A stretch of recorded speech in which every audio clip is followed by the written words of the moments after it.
It is the 24th of September 2023. UBC News Tonight is coming to you live from the Now Avenue with me, Sharon Chomdeshe, and Mgalu Muhammad on sign language. A very good evening and welcome once again. Let's take a look at what's been making the headlines today.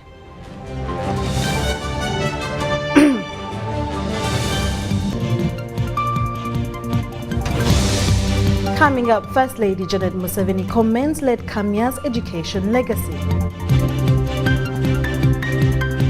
Archbishop Kazimba Mgalu tours Rwenzori sub-region churches. Over 200 million raised towards construction of a girls' dormitory in Bara district. And still to come, refugees turn to cultivation in the face of food ratio reductions.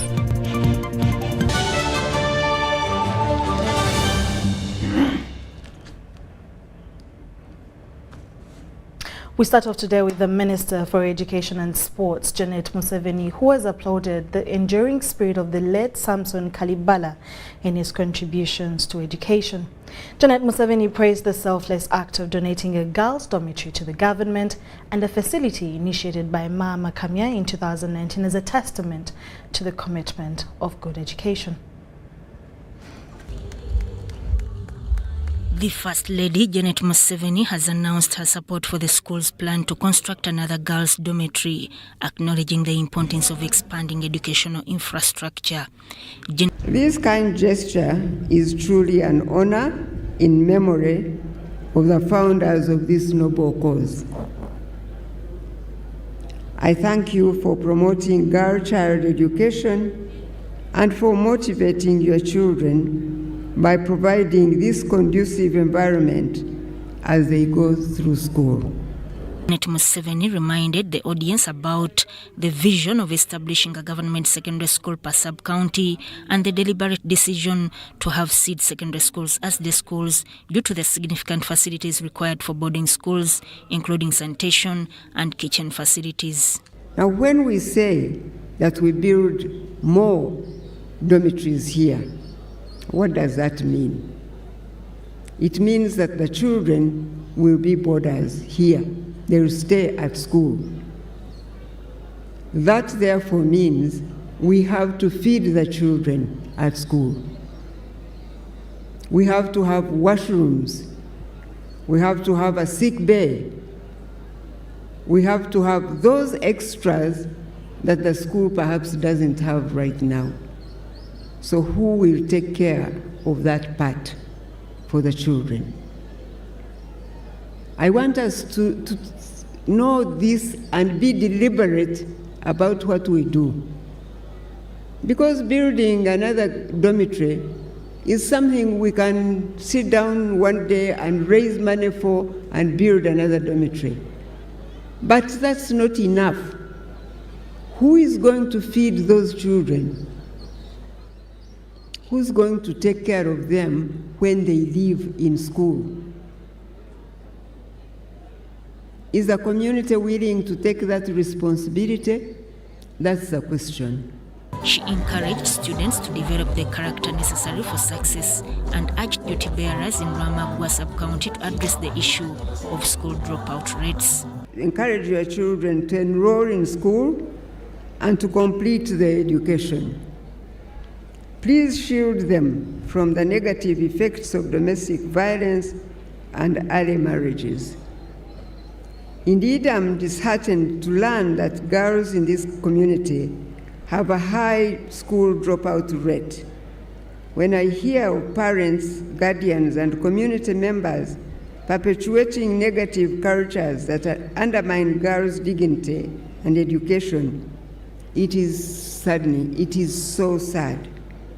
This is because they violate the children's innocence and their trust in their own parents.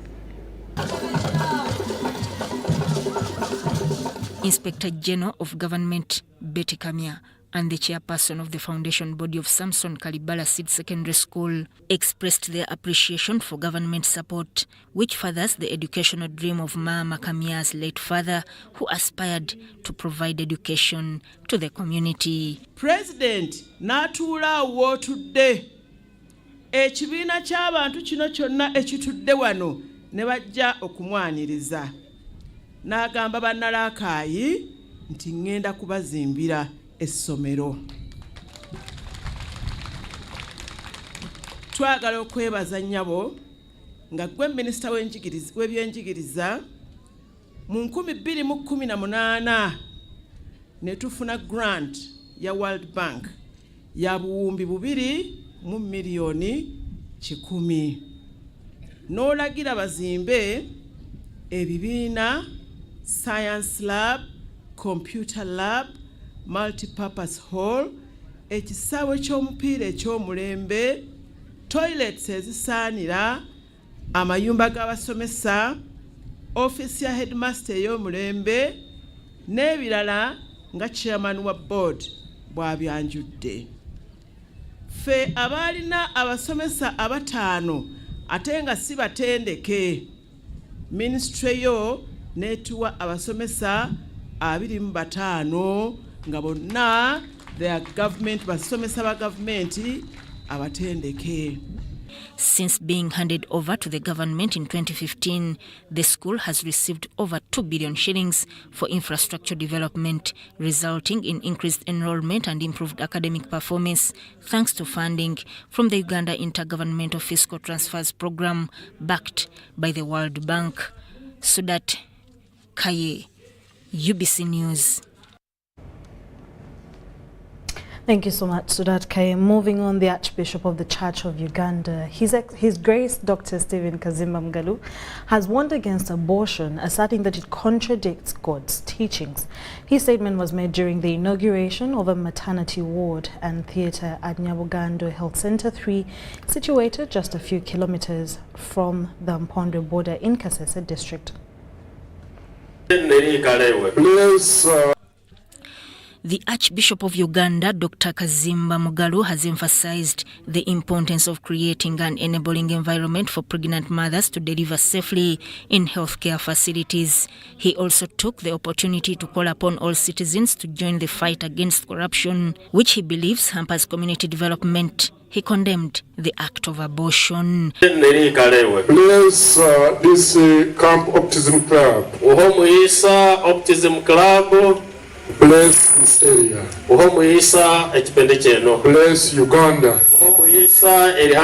Bless our neighbors. The Archbishop advised the government to engage the Interreligious Council of Uganda in the battle against corruption, asserting that faithfulness is the key to preventing irregularities within the government. His Grace visited a 7-acre cassava plantation under the South Rwenzori Diocese. He encouraged church leaders to utilize available church land to provide land grabbers from encroaching. The Bishop of South Rwenzori Diocese, the Right Reverend Nelson Baluku, urged parents to prioritize their children's education as a means of elevating Kasese district. As a district, we are aware that we are left behind in education, but that slogan is no longer part of us, especially me, who is looking at development. Development is about identifying your problem, and then you create a solution. The solution to ensure that we catch up with other regions of the country is to ensure that we are strategic in education, and above all in ensuring that we bring education nearer. As His Grace concluded his tour, he commissioned numerous church projects under the South Rwenzori Diocese and is expected to lead a mass at St. Paul's Cathedral tomorrow.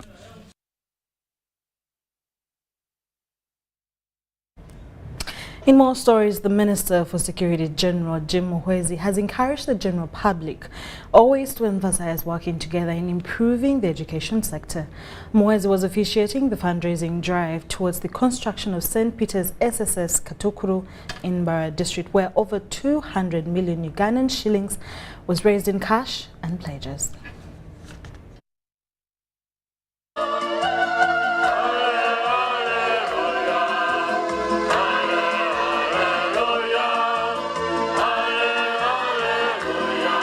The NRM government emphasizes improvement of the education sector aimed at fighting illiteracy amongst Ugandans by introducing programs, universal primary education, universal secondary education, and skilling Uganda, among others.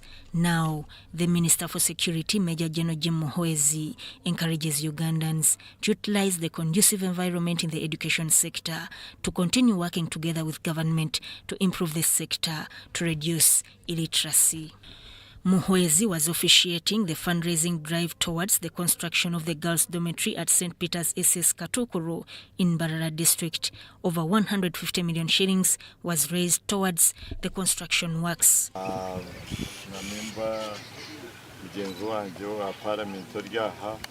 RCC n'abantu mwena kantu ari umugishogu on behalf of the Right Honorable Robina Nabanja, the Prime Minister, oyetsirwe member wetu wa parliamenti oku igura icyombe kweki ekitwaza kushororeza esente izo mwebari muno. The event was attended among others by the MP Mbarara City Mwine Mpaka, the District Woman Member of Parliament Rita Atkwasa, and other political leaders who contributed towards the girls' dormitory, also the Ugandan based in South Africa. The old boy of the school, Philip Kakuru, who contributed 50 million shillings. I was educated in my part of schooling from the same school. So it's for that reason that I'm giving back to the community that raised me, the community that I'm part of, and the institution that put a bit of knowledge or empowered me to be who I am today. And the message to my fellow Ugandans in the diaspora is to play a key role back home by doing or participating in such developmental activities. We need a hand of government to come, at least give a building that can do a science laboratory, because the one which is there was built those days with bricks made by ordinary people, not even burnt bricks. So it is a semi permanent structure. So if government can reconsider, because the school had been given the seed school, but somehow it disappeared in thin air. So we continue to follow it up. If we can get it, why not? The numbers are overwhelming, because the community of the rural part of Mbarara City, in Mbarara City South, is really very big.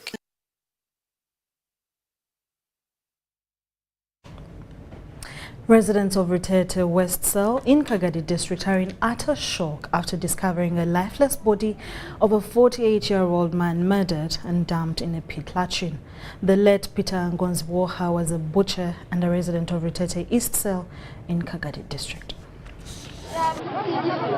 Kagadi police is investigating the murder discovery of a 48-year-old man, Peter Ngoziwoha, that was found concealed in a toilet pit belonging to one Justice Tulia Mhaki in Rutete West Cell. The children first sighted the body and alerted the neighborhood residents, who then notified the authorities. A resident, Milton Nyareba, described the deceased as a respected member of the community. The wife of the deceased, Kesenda Harriet, expressed her concern over her husband's prolonged absence and the fact that his phone was switched off. She also revealed suspicions that her husband's lover, Lydia Nsenginyunya, might be linked to his death, citing threats she had previously made. The Rutete Town Council District Councillor Gad Gahima praised the deceased as an active participant in local development programs. Situation that you can't ease the cell, because we found when one of our citizens has fallen in his fin, and we have informed the police. Police come and she's trying to do whatever it takes to see that the community is guided, and so that it can take the required process to see that someone is carried. But as of now, the two women have been taken by the police for investigations, and we hope that after all the other investigations, we shall have to get that feedback, and we shall be guided by the law to see that our citizens are. He disclosed that these three individuals, including Lydia Segiyunya, Justice Njamhachi, and Awan Betty, were in police custody to aid ongoing investigations. Very sad news about the late, but we pray for the family and whoever is attached to him. Refugees in Bidibidi settlement camp have been urged to work towards self-reliance by indulging in livelihood projects like farming and other hands-on skills they acquired through trainings. This is aimed at creating the zeal for self-reliance among refugees amid prioritization of food ration. This was during community dialogue on food and nutrition initiative organized by the Caritas Uganda. 7 years of refuge in Yumbe, refugees in Bidibidi have of late been facing nutritional challenges due to food prioritization by the United Nations World Food Programme. As challenges intensify in the settlements, indulging in the livelihood action is the remaining solution to the feeding gaps. But many refugees have had a negative attitude towards engaging in livelihood activities due to dependency on the food relief from WFP. Hafizu Luambo, Assistant Settlement Commandant at Bidibidi Refugee Settlement, says refugees require mindset change to overcome the dependency syndrome. The aspect of mindset change has been the biggest challenge, and that's one thing that has been making them lag behind. The dependency syndrome has been another one. People have been thinking because they are here, because they are refugees, they are entitled to free things, and which is not the case. This is foreign aid. When it comes, it is used, and if they feel it has created an impact, they move to another place where there is need. So I think there is a lot that needs to be done in terms of mindset change so that these people can do more for themselves. But with the prioritization, most of them have woken up. People are now looking for guidance. Some of them have gone by themselves to the landlords. In regard to the problem at hand, Caritas Uganda, in collaboration with the OPM through Humanitarian Integrated Food and Nutrition Program with the funding from the Caritas Norway, undertook community dialogues for refugees and host communities in Yumbe. The initiative is aimed at strengthening the capacity of refugees to be involved in farming activities. We have deemed it necessary in order to encourage the refugees to produce food for themselves, but also for income. In the beginning, when we had just begun the interventions, refugees were so much looking towards the food ration, and it was not easy to convince them to come and produce for their households. But then as time went on, immediately after the cut, they realized there is need for self-production. So many are coming to us so that they can join the different programs in order to produce for themselves.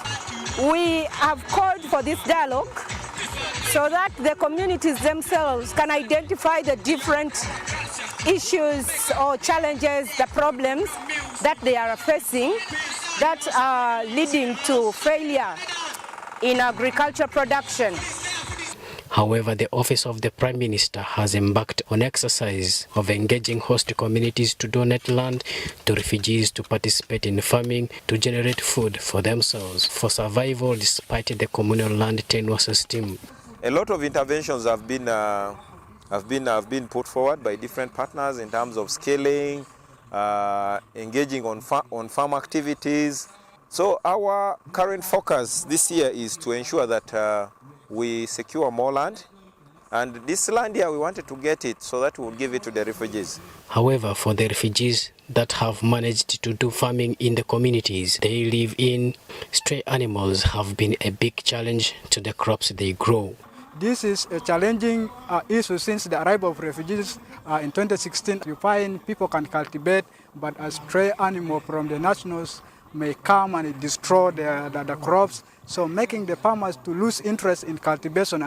Yumbe District Local Government through sub-county local government systems is implementing bylaws against stray animals where owners of stray animals are charged fines on every arrested animal. This time around, when the animals are found destroying, they are being subcontracted to some of the communities, because as a district we intend to have local revenue from these animals because they're moving without a control. So the owners will come and get these animals from the sales or from the wards or in the parishes, so that they will be fined, and then after getting the animals with the heavy fine, definitely it will be a way of reducing actually managing these animals at their own homes. With the inception of prioritization policy of food support to refugees by the WFP, an exercise that started in July this year, refugees under Category 1 get 60%, those in Category 2 get 30%, while those in Category 3 do not get anything on accounts that they are considered self-reliant. Joseph Odama, UBC News. Thank you so much, Joseph Olama. Moving on, residents of Kakunyu and Sekwa villages in Mwakiso district are demanding the right to return to their land parcels after being evicted by Dr. Paul Kagwa, despite Minister Mayanja's prior order to reinstate them. Now, they're now demanding the right to return to their land parcels after being evicted by Dr. Paul Kagwa, despite the minister's order. Details follow. The Minister of State Dr. Sam Mayanja, in collaboration with the State House Anti-Corruption Unit and the Office of the Resident District Commissioner earlier this year, issued a directive allowing over 300 villagers return to their land. However, this directive remains unfulfilled, leaving the affected villagers in a state of uncertainty.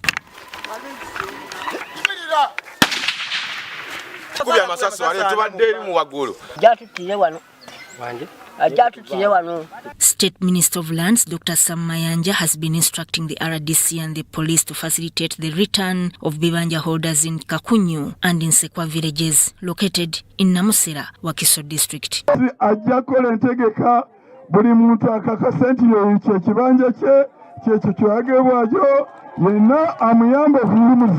Initially, the villagers celebrated the minister's order with joy and applause. However, their elation soon turned into disappointment when Dr. Paul Kagwa took legal action to challenge the minister's decision.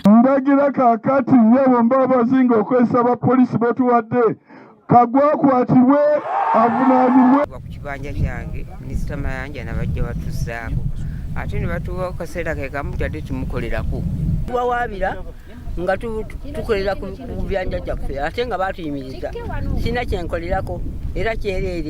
land division judicial officer was subsequently tasked with conducting a locus visit to assess the situation. Application for temporary injunction and thereafter application for interim injunction, which was granted, restraining these people from using this land anymore until the main application has been determined. Having issued the order, Dr. Kagwa went ahead and filed another application for contempt of court order, which was issued out of the interim injunction which was filed by Dr. Kagwa. The lawyer representing the villagers, Emmanuel Chiinji, expressed optimism that the court would ultimately provide a just resolution. He emphasized that the magistrate's visit to the locus would help clarify the situation and ensure a fair judgment. You can even see this using your naked eyes. These people have not used their Ivanya for anything. You can see grass. There's no signs that these people have graded, these people have used their Ivanya for agriculture or anything. The aggrieved residents are calling upon President Museveni to intervene in their case, citing the hardships they have endured throughout this ordeal. They seek a swift resolution to their land dispute, which has disrupted their lives and The Institute of Certified Public Accountants of Uganda, ICPAU, this weekend hosted the 2023 Accountancy Service Awards, a celebration of exceptional contribution to the accountancy profession. This grand event was held at the Imperial Resort Beach and Hotel in Entebbe, with a global online audience joining in to celebrate the event that attracted a big turnout. The Institute of Certified Public Accountants of Uganda has hosted the 23rd Accountancy Service Awards, designed to honor and celebrate outstanding individuals, organizations and institutions for their exceptional contributions to the field of accountancy. The Accountancy Service Award featured 8 categories, including the ICPAU Gold Service Award, CPA of the Year Award, Young Accountant of the Year Award, Finance Team of the Year Award, Accounting Firm of the Year Award, Regional Network of the Year Award, Institutional Partner of the Year Award, and the Unique Humanitarian Award.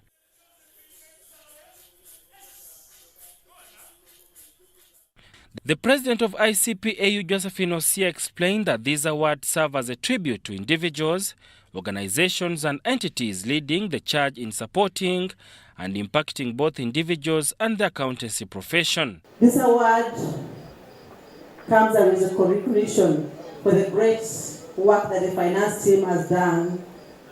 When you read our story, 23rd, 2023, we got an attack for cyber attack. We've been talking about risks as professional accountants and risk management and risk identification. But when it attacked us, it was at a very critical time in an institution, and everyone was paralyzed. It looked like a movie, but it was real. The secretary of the institute, Derek Nkaja, explained that ICPAU was established in 1992 by an act of parliament known as the Accountants Act 2023. ICPAU serves Uganda's national profession accountancy organization.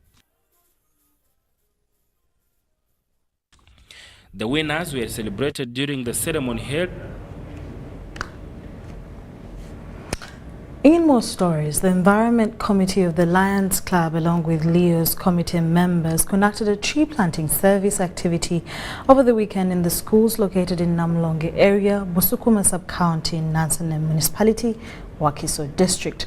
The schools where tree planting took place included Namulonge Primary School, Namulonge Secondary School, St. Joseph's Primary School in Busukuma, Outspan Primary School and Fortunate Primary School.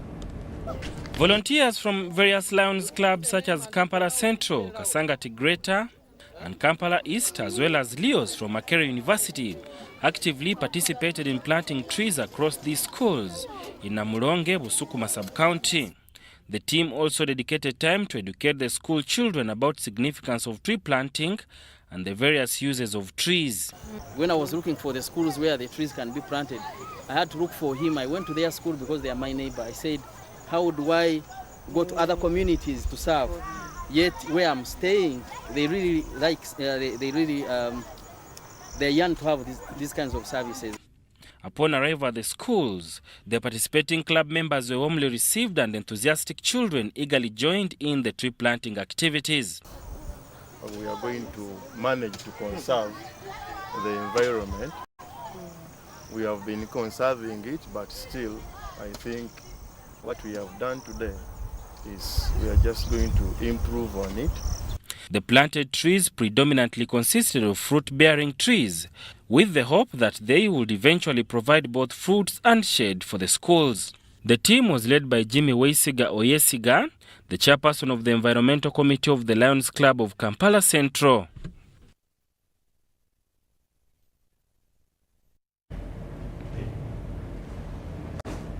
The Bible Society of Uganda is on a mission to fully translate the Bible into the Refugee language, a significant undertaking that requires 5 billion shillings for funding. Bible translation has a rich history dating back to the ancient times, with the translation of the Old Testament from Hebrew to Greek about 300 BC, St. Jerome's work in 382 AD. Now this was marked at the start of translating both the Old and New Testaments into various languages, though this was painstakingly done by hand. Luganda Bible was the first to be translated into a local language in Uganda, with the initial portions in 1887 and the New Testament in 1893. A complete Bible was published in 1896, fondly known as the Biscuit Bible. As Christianity flourished in Uganda, regional languages also received translations of the Holy Scriptures.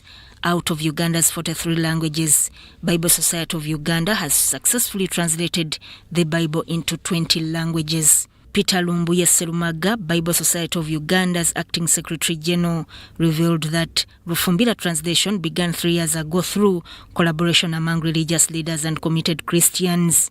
Currently, the Society has completed the translation of the New Testament in Rufumbira, but 4 billion shillings is needed to translate the Old Testament and create a complete Bible in the Rufumbira language. Our purpose was to help the Rufumbira hear God speaking to them in their mother tongue. we want them to engage with the scriptures so that they can change in their ways and become better people. After the launch of the New Testament, we are embarking on translating the Old Testament, which is going to take us between 5 to 8 years. And within this period, we are looking for around 5 billion shillings for us to complete this translation and have the community use the scriptures. He also mentioned that the society is actively working on producing a Bible for the Vatwa, a minority ethnic group in Uganda. Although Kinyarwanda is a bit like Fumbira, but it's not. It's totally different. But since we have got the Bible in Fumbira, I think the word of God is going to be understood clearly, because sometimes we'd read the Bible and the one reading it would come to us asking, what does this word mean? The unveiling of the New Testament in Rufumbira was celebrated in Gisoro Mayor's Gardens, Gisoro Municipality. The translation is the testament, the inclusivity and diversity of our society. It is a testament of the idea that everyone, regardless of their language or background, deserves to have access to profound wisdom and teachings found within the Bible. The celebration was marked by songs of praise and ululation, signifying a historic achievement of the Bafumbira community. The Bafumbira are a Bantu ethnic group, primarily from Gisoro district in southwestern Uganda, consisting of 3 indigenous groups, Bahutu, Batusi, and Batwa. Kalangala, Chotara, Padir, Kabarore, Gulu, Mbara and Kampala still top on the UN AIDS list of highly at-risk districts, with Kalangala at 18.2% and Chotara at 11.1% HIV/AIDS prevalence in Uganda. The Executive Director of the Infectious Diseases Institute of Makerere University, Dr. Andrew Kambugu, says that it is shocking to note that over 20% of the HIV-positive population between 15 to 49 years in Uganda does not know their zero status.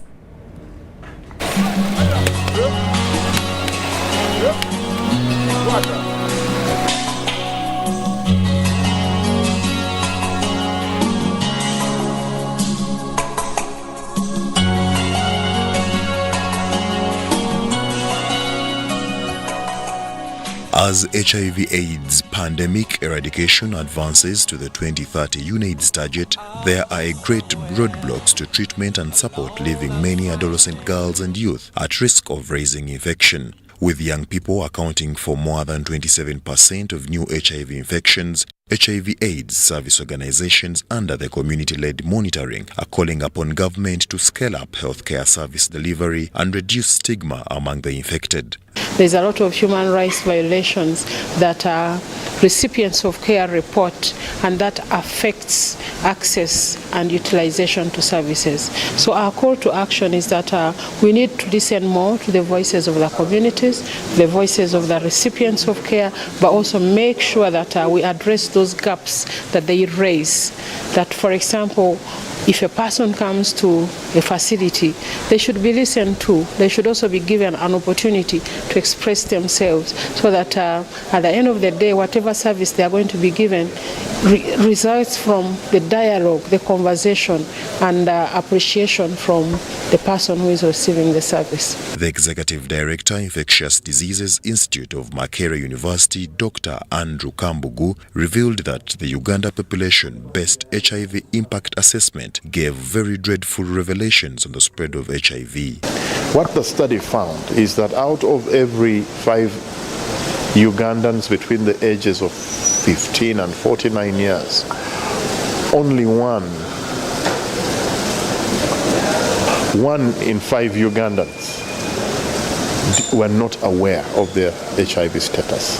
So it means that up to 20% of individuals in that age bracket who are living with HIV do not know that they are carrying the virus. This situation should concern all of us, because these individuals may unknowingly pass on HIV to the people they love. Kambugu is worried that the permanent solution to the over 40 years HIV/AIDS scourge is not about to be delivered. My countrymen should not take it for granted that we have ARVs. I remember as a young doctor looking people in the eyes and telling them, you're positive, but there's nothing we can do. So we should not take it for granted that now you can take a pill a day, which keeps you very healthy and looking as those who do not have HIV. But also, I'm a scientist and a researcher, and I know, even as I'm speaking to you now, there are teams all over the world working tirelessly to find an HIV cure and a vaccine. And in fact, there's something called the HIV cure agenda, which is focusing scientific efforts to find an HIV cure. And I can tell you, there's good progress. UNAIDS coordinator monitoring and evaluation Michael Okot updates on the new trends in the HIV/AIDS care and prevention. The country still have 52,000 new infections for 2022. That's a yearly figure. And from that, we basically have 46,000 from the adult, that is 15 and above. But how is that 15 and above distributed? 30,000 are from women, 15,000 are from male. What are we doing right for male and what are we doing not right for the female? Community-led monitoring in Uganda has brought together community organizations in order to improve accountability and accessibility of HIV and TB service delivery. Lessons learned presented by Beatrice Ajonye show the journey of communities who have scaled up monitoring. So we started the program very big and ambitious. We were in 180 districts and around 432 health facilities. Now some challenges came along, and of course with the technical assistance from UNAIDS and PEPFAR, to balance between success and the economies of scale, we had to scale down. So currently, as I speak, we are in 80 districts. Communities affected by HIV have been providing feedback on the quality of health service provision since the early days of the HIV epidemic. Gathering, collate and using this information, however, has not necessarily been systematic.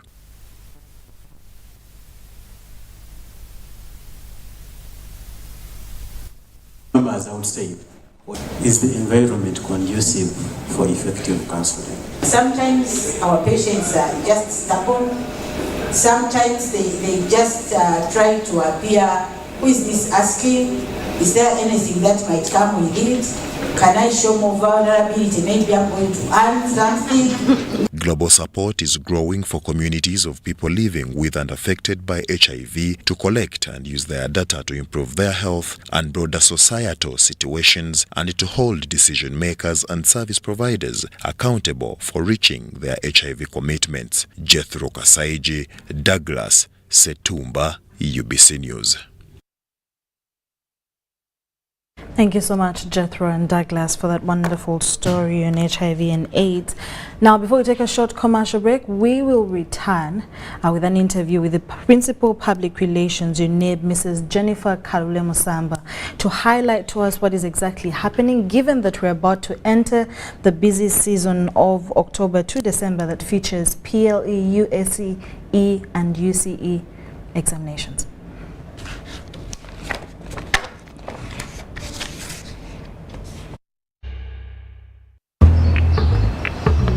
Water, please. Can I pay with Momo? No.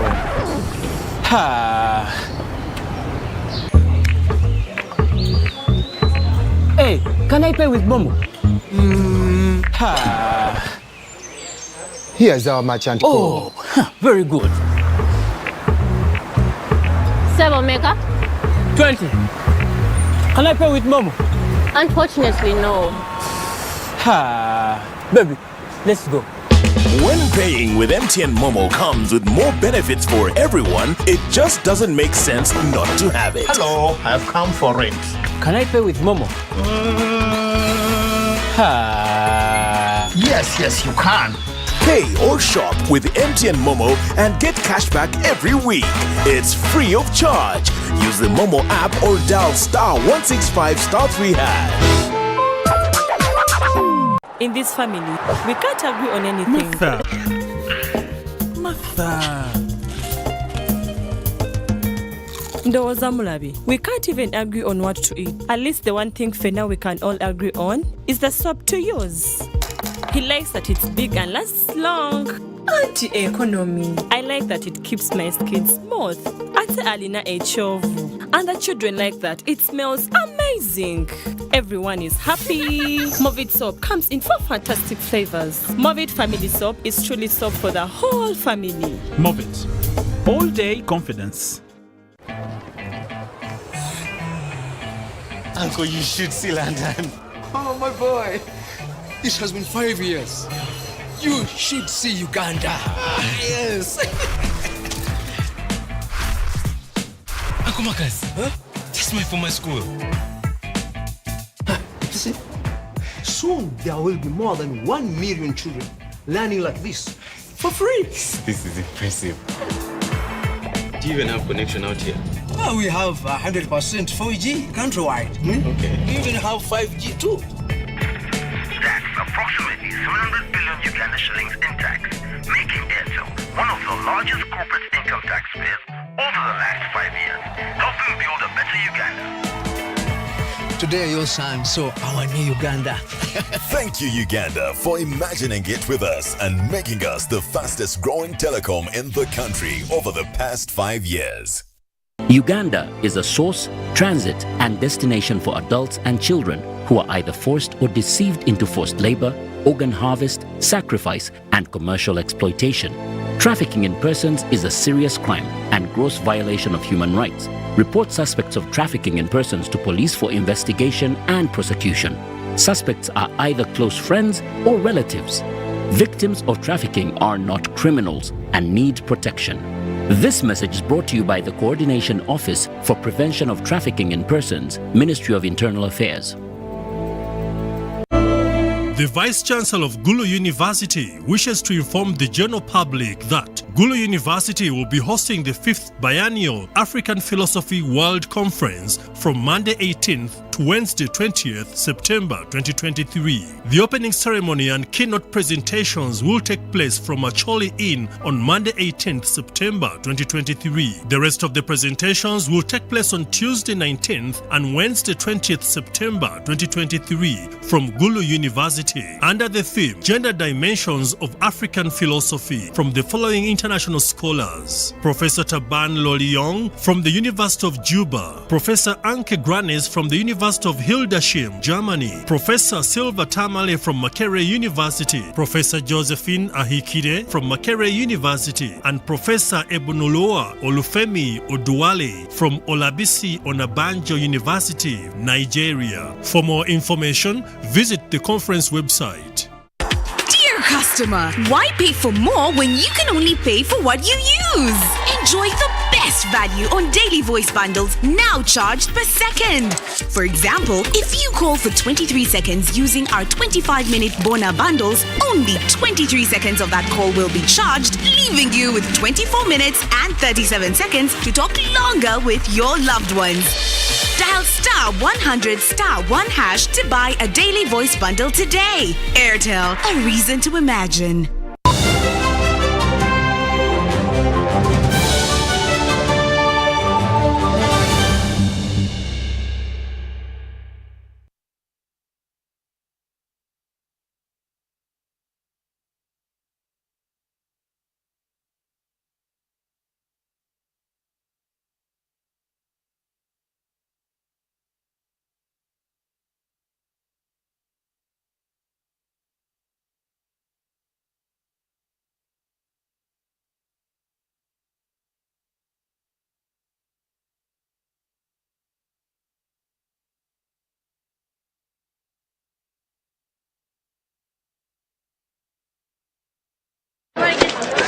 Juko. Yo. Check the shopping, man. What's your secret? Haven't you heard of the parish development model PDM? Yes, I did, but I thought it was just a talk. No, it is real. I and a few friends together formed a circle, accessed money from the PDM, invested in a poultry project, and now things are moving.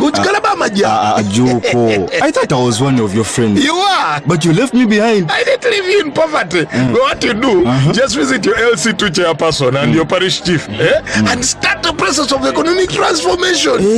Just like that. The parish development model is an initiative from the government of Uganda through the Ministry of Local Government designed to transform all lives of Ugandans for the better. PDM, my parish, my development, my life.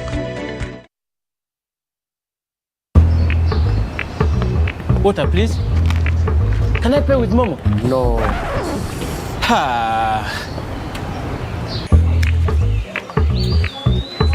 Hey, can I pay with Momo?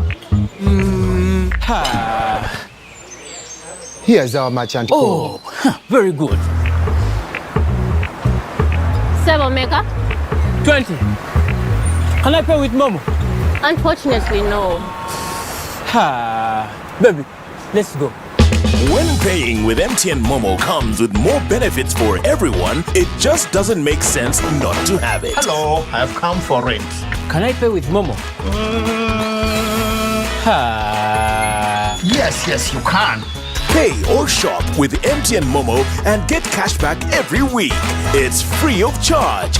Use the Momo app or dial *165*3#.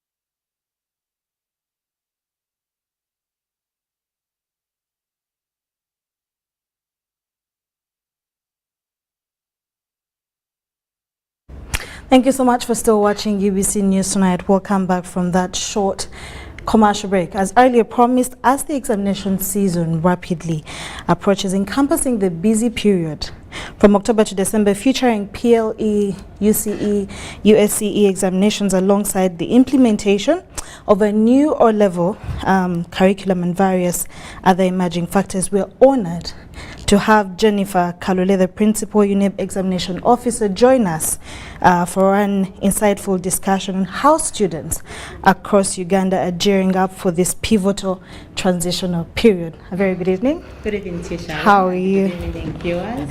Yes, I think every September we always have you every single year. So there's a pleasure to be over here. Yes, it's not really. We take it very seriously and we want to thank the Lord for UBC, for management, for our viewers, because we always have new clients, new candidates, new parents of candidates, so it's always a pleasure to come and share insights. We're the national broadcaster, so yes.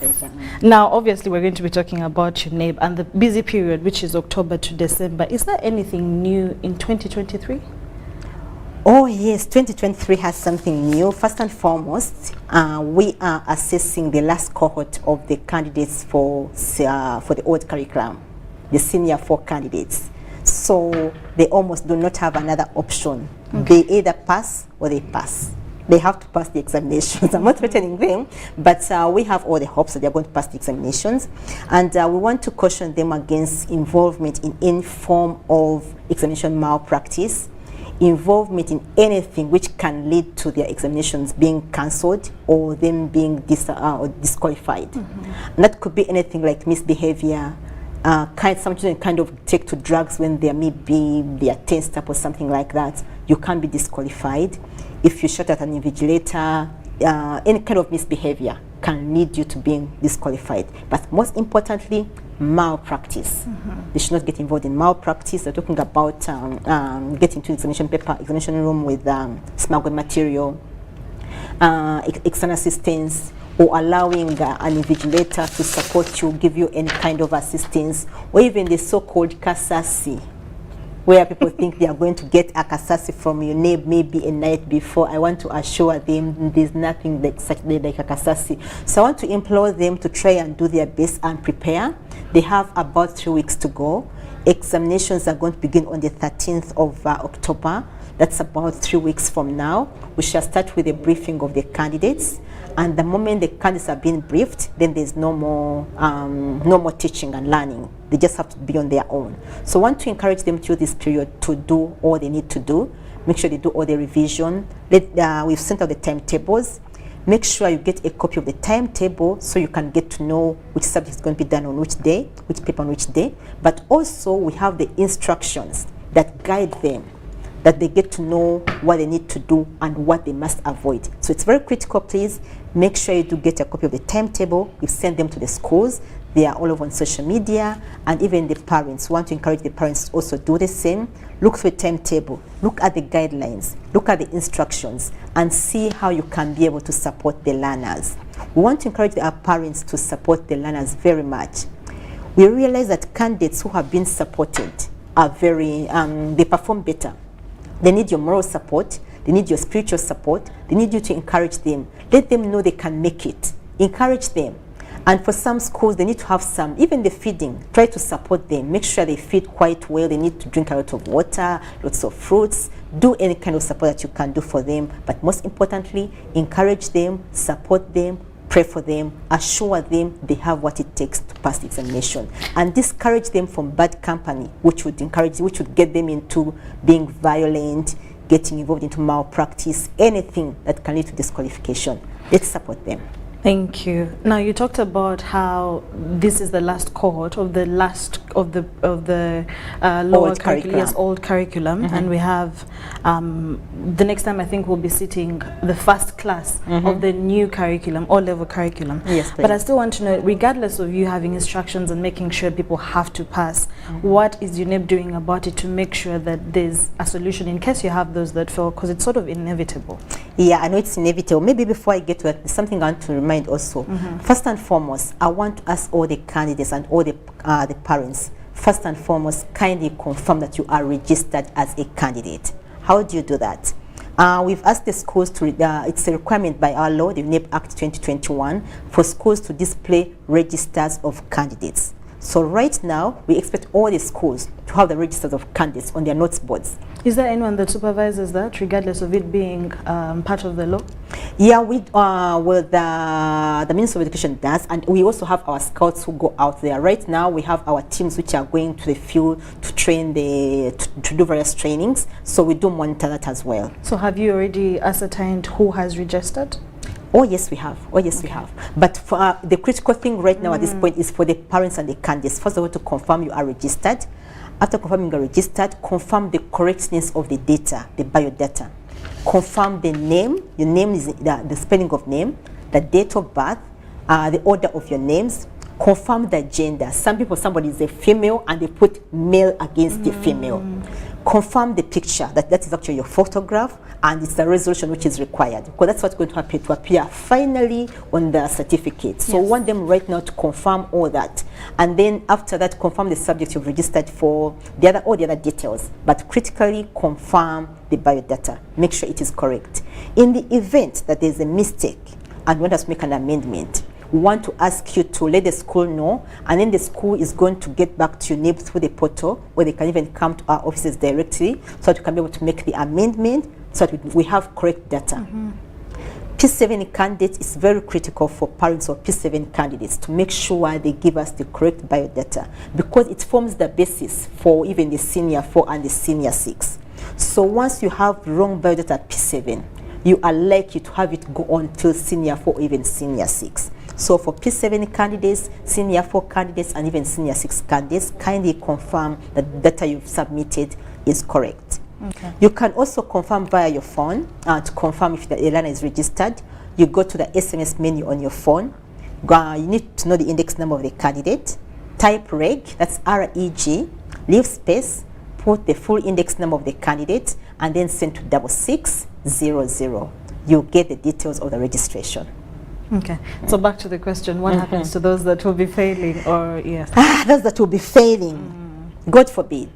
But yes, One, that's a policy issue.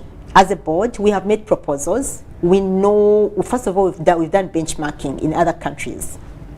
We are the first country to transit from one curriculum to another. So we've done benchmarking, say in Zimbabwe, yes, where they've been able to do so successfully. Mm-hmm. And they had a transition period of about 2 years. We are proposing the same, that we shall have a transition period of maybe 1 year to enable other learners who may, first of all, who have not registered for some reason or the other, and then those who may fail, although it's not our hope that they fail. And then you may find those, God forbid, whose results may be cancelled and they need to repeat for some reason or the other. We also have the adult learners who always come on board around this time, the mature entry. They don't have to go through the whole session of, S1, S2, and all that. They sit for S4. So we have made proposals, but it's a policy issue. And the moment the policy has been approved, then as a board, we are ready to assess those learners. And we are thinking we should do it around June, July next year. And because is that when approval will come in? You think? No, we are thinking that if we get approval in time, okay, we should assess those learners around June, July, because we want it to be in this financial year. So their certificates will be 2023 certificates. Okay. That's our hope, and it's a policy issue, so there are processes. So we are hoping that our superiors will be able to approve the policy and even give us the funds to be able to do that, to do so. Okay.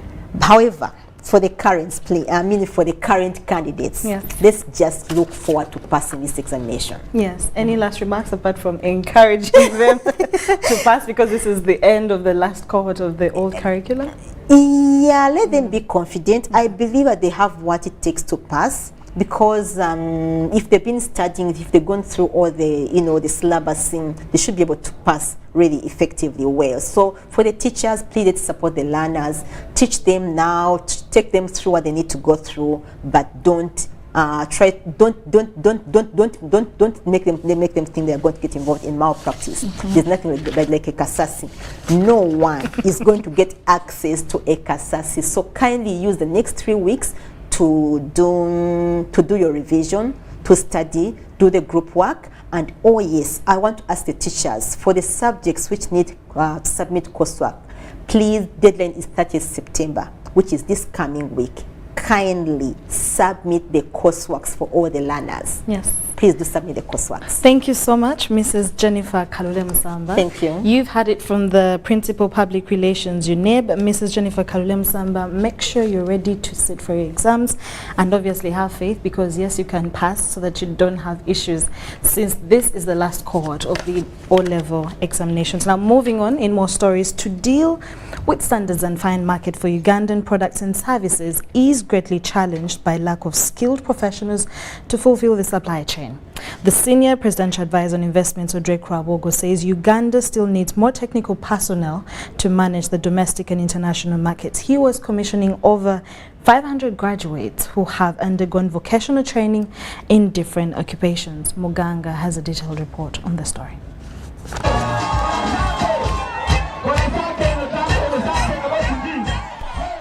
The Senior Presidential Advisor on Investments, Odrek Rabogo, has reiterated the need for Ugandans, especially the youths, to utilize the available vocational skills to close employable gaps. Rabogo says government is committed to promoting skills development. This was at a pioneer graduation function of Presidential Advisory Committee on Economic and Industrial Development, Uganda, where at least 560 youths, women and men graduated with certificates in agricultural production, bakery, domestic installation, carpentry, soap making, among others. We've been trying to find markets for our products, for coffee, for fish, for grains. But to find markets and deal with standards is not enough when you do not have skilled people who understand what to do, to work in those factories, to work in farms, in various professions. So today was to connect. When you get a market and you have to produce a product or a service, it has to be certified. Rawogo calls on graduates to package their products to compete on the market demands. The more people we certify in their talents, in their usual areas of gifting, the more businesses we create and the more capacity we build for the country. Certainly we need to move a level higher to train people in industrial work, in machinery, in design. The Directorate of Industrial Training at the Ministry of Education and Sports assessed and certified the graduates with certificates. The Directorate of Industrial Training, Dr. Patrick Byakatonda, says this program opens chances for communities to upgrade to higher skilling levels. There is also certification for those who have done jobs for a long time. We have what we call the workers' pass. And also there is also modular. This is one of the starting levels of certification. So as they improve their standard, they are going to upgrade. However, what is important is that DIT is ISO certified. Graduates showcased their skills in an exhibition held at the ceremony, and they were overjoyed upon graduation and the acquisition of lifelong skills. I've graduated in fruits growing. I want to thank so much our dear President and Rabogo and entire government of Uganda. I'm graduating from bakery and many things.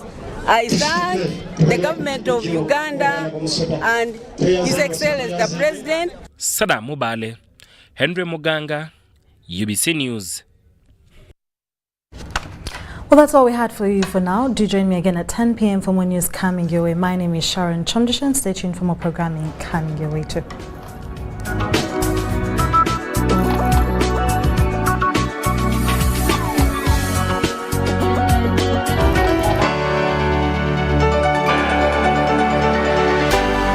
UBC, inspiring Uganda.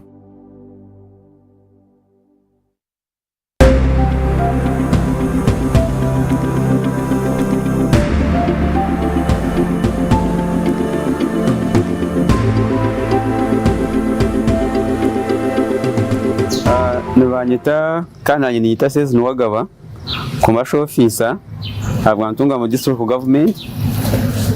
I am Sez Nwagaba, the commercial officer for Ntungamo local government. I express my gratitude to God for this platform and the Myuga initiative brought to us by His Excellency Yoweri Kaguta Museveni, as it has positively transformed the lives of the people in Ntungamo, whom I have known for a long time. When you visit the beneficiaries of this program, you can easily witness the significant positive changes in their lives. The audit report demonstrates that despite their leader being deaf and blind, profits are being made, highlighting how this program has actively engaged and evolved every individual. Initially, we received 2,650 million Uganda shillings. Each constituency received 530 million Uganda shillings. I would like to express my gratitude to this platform for providing us with the opportunity to share information about the Imyoga program. Our special thanks go to the President for initiating the program, and additionally, I would like to mention that there are numerous similar projects in Rubare and Ntungamo.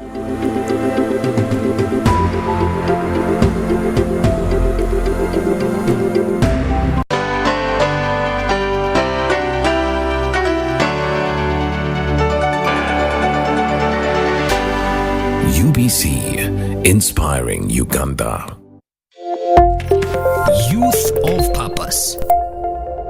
Hello, welcome to Youth of Purpose, a show that is here to give you a platform as a young person to be able to contribute to what happens in Uganda, your country, and make sure that all the affairs of this country you are part. Today we are still continuing with our episode here at MOBS, where the African Union Youth Assembly is holding its first national parliamentary assembly. And young people are here discussing issues to do with SDGs and looking at what the role of us as young people is. Let's have a look at what exactly is taking place here. We'll be right back. Good afternoon. Okay. I'm called Atwine Sabrina, and I'm going to moderate our second panel discussion, which is going to have very knowledgeable panelists that I believe you're going to be excited to learn from and hear from. They will have minutes of sharing their perspectives on the different topics that we've given them. And then after, we shall have to hear from the audience on what they think. Our topic today is how can we say that sustainable development is nothing but a paradigm shift in the concept of development thinking. In this discussion, we are going to, it was put in place from another generation maybe, or maybe a generation of our ancestors, I don't know. So our panelists are also going to make sure that they point on that.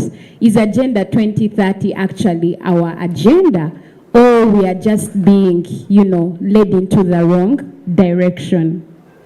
One thing we need to note is that sustainable development is often described as a harmonious blend of economic growth, social equity, and environmental preservation, and stands as a profound paradigm in the realm of development thinking. It transcends the traditional notion of progress, challenges us to redefine the very essence of development. And today, as we convene here for this panel discussion, we are going to embark on a journey that explores how true this is. Is it true that sustainable development is actually exceptional when it comes to us discussing socio-economic development, environmental development, political development? Does sustainable development actually play a very big role when it comes to institutional strength, when it comes to youth empowerment, when it comes to all these sectors that contribute to the growth of our country and the globe at large? I will give strictly a minute, because I already introduced them, so they don't have to do much in regards to that. Just for them to say hi to us, we hear what they sound like, and yes, and then we get into our discussion. Team lead and group CEO. Well, I would say I'm a Ugandan international techpreneur, philanthropist, and an investor. We have largely invested in this ecosystem in terms of mainly technology. So I'm happy to be here, and thank you so much, whoever is behind this. Okay, thank you so much. I don't know why we start gent, lady. We should have mixed up a little.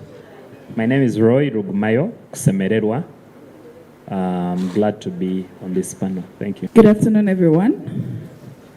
Like the president said, in the Young African Leaders Initiative, which is YALI, where I'm the chairperson. Yes, this is Africa, and Africa is our business, or my business. So I see people have dozed off a bit. This is Africa.